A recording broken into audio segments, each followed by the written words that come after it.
Stocks our strategists feel are poised to deliver positive returns are featured now in their top stock picks of the week. Welcome to this week's top stock picks. I've got my exponential hat on because today we're going to talk about quantum computing, and my pick is IonQ. All right, here's the chart of IonQ. Really simple symbol to remember because IonQ is the name of the company. It's also the stock symbol IonQ. All right, we bought the stock for my Taser trader back in September under $7. And then on Friday, September 27th, the stock spikes up to $10 on a huge volume of like 45 million shares. Unfortunately, I didn't hang on for all the big gains. And I'm actually not recommending that you buy the stock here because I think it's well overdone and needs to come back a little bit. It's now almost a 10 billion market cap, and it's trading high double digits revenue growth, but it's only going to do 80 million next year. So there's some reasons it may be overvalued that may be legitimate if there's takeover rumors, which I haven't heard any. But I'm going to tell you why the stock has ramped like this from $10 to $40. And finally, the highest price target I believe on Friday, Craig Hallam, sort of a third tier broker-dealer investment bank, they raised their price target from 22 up to 45. So now 45 is the high price target. But let's take a look at a report that I wrote for Zacks Ultimate members. This was actually version 2.0. I had done this report originally in late 2023, where I said, hey, let's look at the quantum computing space. Let's own the right AI stocks and nibble at some of the small QC players. I'll say QC sometimes, I mean quantum computing. Well, I did a revised version of this report in October after we bought IonQ. So I'll tell you at the end how you can get a free copy of this report. All right, so let's go. I want to take you to page 28 in this report. Look at some of the developments. I was looking back over the past year in 2024. What were the big developments? IBM had a big qubit barrier that they broke through using 1,000 qubits. That's kind of a big deal if you know anything about quantum computing. Yeah, Apple launched a new version or an encrypted capability for iMessage with something they call PQ3. But the biggest thing to me in 2024 was that NVIDIA finally is getting in the game. And of course, Jensen's been talking about quantum computing for a few years, but now they're making CUDA, which is Compute Unified Device Architecture, the software engine and platform for everything that NVIDIA does. They're making it quantum capable. So that's a pretty cool thing. All right, let's go to page 40 where my recommendations, I recommended about 7 stocks, and I made IonQ a speculative bonus. Let me just read this to you. This still remains the most speculative pick, but I recently bought it for my Taser trader portfolio under $7 because I thought they stand out among the small cap players. Growing revenues at high double digits, this QC player specializes in trapped ion computation at the atomic level, thus the name IonQ. This is an important area of innovation where Honeywell has invested over $300 million in a private company called Quantinum. Here's the thing. Honeywell and Quantinum are members of the Chicago Quantum Exchange. It's sort of the Manhattan Project in Chicago with Fermi and Argonne for quantum computing. And so this is what I wrote about in October. And the rumors were that eventually Honeywell might split off Quantinum sometime in 2025. So I described that a little bit here. There's the description of Quantinum on Chicago Quantum Exchange website. You can learn more about it. And that's my main goal here is today. I don't want you to run out and buy IonQ. Maybe look for a pullback to the 50-day under $30 and before those high volume accumulations in October and November. But just to learn more about quantum computing because big things are happening. So let's take a look at the fundamentals let's look at the news for IonQ first. So here's what I'm thinking. The rumor is that when Honeywell splits off Quantinum, it could be an IPO worth $20 billion. I think that's what's driving IonQ because they're in a similar area of quantum computing, which is trapped ion. And so, IonQ is sort of basking in the glow of what might happen with the Honeywell spinoff. If you go to the news page for IonQ, no terribly exciting breakthroughs here. They were at the summit, the Q to B 24 summit last week, a couple weeks ago.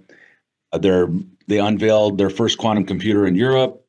Okay, so just sort of standard research and development that's going on. Now, let me show you what I've done with the smaller quantum computing plays, because I mentioned these in the report, and that's Rigetti and D-Wave, who've been around for a while, but these stocks were trading for $1. So I didn't want to recommend them when they were trading for $1. But we did buy them for Taser. And I told people, hey, if you want to follow along, follow me in Taser, because that's where we bought them. So you can see here, we bought Rigetti. Actually, we bought Rigetti in November of 2023, the first round. We bought it again in July. We're up over 700% there. And D-Wave, which is the symbol is QBTS, we bought that in September, around the same time I bought IonQ, and we're up over 700% there too. We've taken some gains on the way up, but I didn't know when I was buying these stocks for $1 that they were going to launch like this. In fact, I was worried that they were going to get delisted when they were trading under $1. I thought that NASDAQ might kick them down to the pink sheets. Somehow they survived, and they got caught up in this mania right now for quantum computing stocks. So a lot's going to get sorted out in the next few months here. So let me show you how you can get this report. So let's see. Let's take a look at the report again. So this was, I'm going to get the right name for it. So Beyond AI, the quantum leap in computing power. We provide this for our Zacks Ultimate clients, but you can get it one of two ways. You can email ultimate@zacks.com and ask for the quantum computing report. Tell them Cooker sent you. Or you can go to Nina Mishra's most recent podcast, although it'll be posted today. She and I was a guest on her podcast on Friday, so it's not posted yet. But if you go to the podcast page, so right here up in the top, in the menu bar, click on podcasts, and you'll see Nina right here in the middle. She runs the ETF Spotlight. If you click on her, you'll see her most recent episode was December 17th for 2025 Market Outlook. Sometime by Tuesday, there should be a new episode there from her where it's her and I talking about quantum computing stocks. And in her article version, she'll have a link where you can download that report for free. Now, let me see if I covered everything that I wanted to here. IonQ is not profitable yet. It's one analyst raised, their loss will be less. And so that's why it became a Zacks number 2 rank. I showed you their news. Okay. So here's another reason that quantum computing is in the news. You may have heard, and that's Bitcoin. A couple weeks ago, everybody was in an uproar that quantum computing will be able to hack Bitcoin and, steal your Bitcoin, uncover your address and all that fun stuff. And nobody ever thought this was possible because if you know what about Bitcoin, SHA-256, SHA stands for Secure Hash Algorithm. That creates the address spaces for, where you hold your Bitcoin. And that's 2 to the 256 power. That's like a number with 78 zeros on it. So nobody ever thought you'd be able to crack that. But apparently, since Google launched Willow or revealed the results of Willow a couple weeks ago, there's been concern, that like it became this sort of a media firestorm that Bitcoin will get hacked. But that's 5, 10, 15, 20 years away, depending, because you need a massive amount of qubits to pull that off. I'm showing you my Twitter page here. This is one of my folders, one of my bookmark folders, where I'm following guys who talk a lot about it. This Ben Sigmund talks a lot about it. Fred Krueger talks a lot about it and interviews people who know about quantum computing. So to me, it's just a fascinating topic. So you know how to get the free report, learn about quantum computing. In my report, which is 45 pages long, I emphasize first you build your core of semiconductor and AI stocks, and then you dabble in the quantum computing stocks because you don't know who the winner is going to be. But my number 1 pick, NVIDIA, that they're going to come out on top in some way. All right. That is my spiel on QC for this week. All right. Be sure to grab that free report. And next up is Andrew Rocco. And thank you very much, Kevin. And welcome, everyone. My name's Andrew Rocco. I'm a stock strategist here at Zacks Investment Research. I'm also the manager of the Tech Innovators portfolio, and I'll be presenting our second top stock pick for Monday, December 22nd. So let's go ahead and jump into things here. So my top stock pick for today is Oklo, ticker symbol OKL. It's a Zacks rank number 3 hold stock.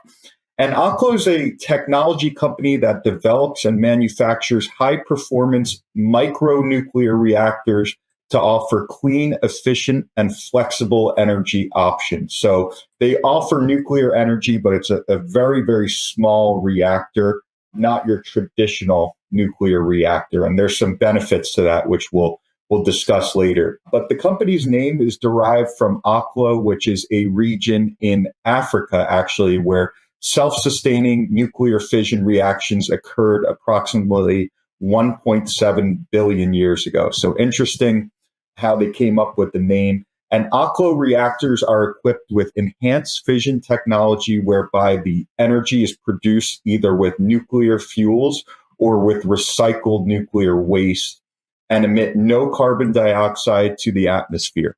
Oklo systems are small, integrated, and self-sustaining, which means they are location flexible and are designed to be deployed anywhere. The company aims to revolutionize energy production with innovative, sustainable nuclear technology. And let's talk about why we need nuclear technology. And one of the main reasons is going to be the growth of artificial intelligence. And as we know, artificial intelligence requires these large data centers, these large energy hungry data centers. And you can see the power consumption from these data centers has been increasing almost at a CAGR, compound annual growth rate, of around 10% over the past decade. I think it's actually going to speed up even more. But every true market leader that I've studied in, have invested in or studied in, has really had a long-term bullish catalyst. And the obvious long-term bullish catalyst for Oklo is the unshakable multi-year bullish catalyst in this energy market. And according to McKinsey, in the US market alone, demand, which is measured by power consumption to reflect the number of servers a data center can house, is expected to reach 35 gigawatts by 2030, which is up from 17 in 2022. So from 2022 to 2030, this energy consumption is roughly going to double. And the US accounts for roughly 40% of the global market. And of course, that's where Oklo is going to operate. And when we discuss nuclear energy, we want to see, is nuclear the answer? Because nuclear energy has faced harsh regulation, and new reactor construction has been at a standstill due to high-profile disasters. Of course, everyone knows Chernobyl and Fukushima. And these incidents were notable. They were terrible incidents, but they were mostly a product of antiquated technology, absent regulation, and extreme circumstances, none of which we have today. So these modern nuclear reactors, they're designed with top-of-the-line safety infrastructure. They have multiple backup systems, and they face strict regulations. So even without the soaring data center energy consumption growth, the U.S. power grid has faced issues trying to cope with increased energy demand. So if you guys remember, a couple of years ago, Texas, the grid was down for a couple weeks during one hot summer. So the grid is already facing challenges without the build out of these data centers. These data centers are only going to put more strain. So really, there's going to be no option other than nuclear, just because it's so inexpensive. It's environmentally friendly. So it answers a lot of the questions, despite the harsh regulations and kind of the negative connotation that this kind of energy has gotten in recent years. And another factor that gives me a bit more confidence about why nuclear energy in general in the US is going to be more in favor, and why Oklo specifically should be able to get past those regulations, is overregulation has strangled this industry, but Oklo's management team has really unique people on the board. For example, the guy on the left-hand side that you're seeing, his name is Chris Wright. He was just picked by the incoming Trump administration as the U.S. Department of Energy head. So obviously he's got that political power. Obviously, Trump is looking to push nuclear energy if he's picking someone like Chris Wright to run that agency. And then on the right-hand side, you see Sam Altman, who's obviously the head of OpenAI. And OpenAI runs ChatGPT, of course, which is the most notable AI firm at the time. He's also the chairman for Oklo. So they have inroads into this data center build out, and they also have political inroads as far as pushing nuclear energy. So for those reasons, I think Oklo specifically in this industry has a leg up versus the competition just because of these high profile, these high profile founders, their management team between Chris Wright and Sam Altman. Now, if we move forward, last week, as the market was getting hammered on hawkish comments from Federal Reserve Chair Jerome Powell, Oklo shares bucked the weakness and soared more than 15%. The bullish price action came on the heels of a landmark strategic partnership with a company called Switch to deploy 12 gigawatts of advanced nuclear power, one of the largest corporate clean power agreements ever signed. So Switch is a premier provider of AI, cloud, and enterprise data centers.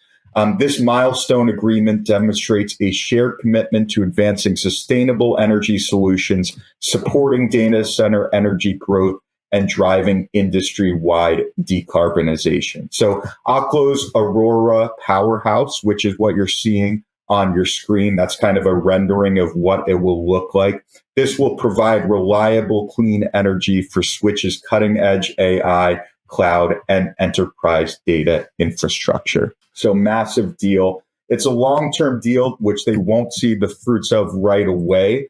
But this is what has really been exciting investors. And you can see since Oklo began rallying in mid-October, this is a 6-month chart you're looking at, Oklo is up some 126%, drastically outperforming the S&P 500, which has only gained around 9%. And meanwhile, though the nuclear industry has been one of the strongest industries on Wall Street, Oklo is also outperforming many of its peers. While many of its peers are below their 50-day moving average, Oklo has been trying to hold above it. So showing relative strength and bullish momentum from a price perspective. It really feels to me kind of like a beach ball being held underwater. As soon as that market pressure is alleviated, I expect this stock to be a leader. Now let's move on to some more. Disregard that headline there, but what we're looking at here is the Oklo rating. So it's got a hold rating and it's got a positive ESP score. And I always say that expectations and performance versus those expectations are often more important than present earnings, especially for a company like Oklo, which investors are betting on into the future. So the Zacks earnings ESP score, which stands for expected surprise prediction score, this looks to find earnings surprises by focusing on the most recent analyst revision. So this is done because generally speaking, if an analyst reevaluates their earnings estimate right before an earnings release, it means that they have fresh information which could potentially be more accurate. So we have that positive ESP score coupled with a hold rating. When that happens, these stocks tend to produce a positive earnings surprise about 70% of the time. And they also tend to outperform the market over the next year with an average annual return of around 28%. So although they don't have huge earnings at the moment, based on what the analysts are saying, the outlook looks very positive for this stock. And no more potent cocktail exists than a heavily shorted momentum stock in a bull market environment. That's exactly what Oklo is. According to the latest numbers, 21.7% of Oklo's float is held short. So if this continues to gain momentum, those shorts will be forced to cover, and that will add fuel to the fire here. And then finally, you guys know I always like to look at the technical view. From a technical perspective, you could see this nice ignition candle here on the weekly chart with a lot of volume coming in. That tells me that there's a lot of demand for the stock. As we pull back, volume dries up in this bull flag almost to nothing. So that means there's a lack of sellers on this uniform pullback. And then we're trying to turn up off the 10-week moving average as we're showing some volume kick back into the stocks, showing some accumulation here. So all in all, we are bullish on Oklo over the next 6 to 12 months. Thank you all so much for watching. As always, we are running a promo if you want to go to zacks.com/promo. Thank you guys all so much for sticking with Zacks, and have a great holiday.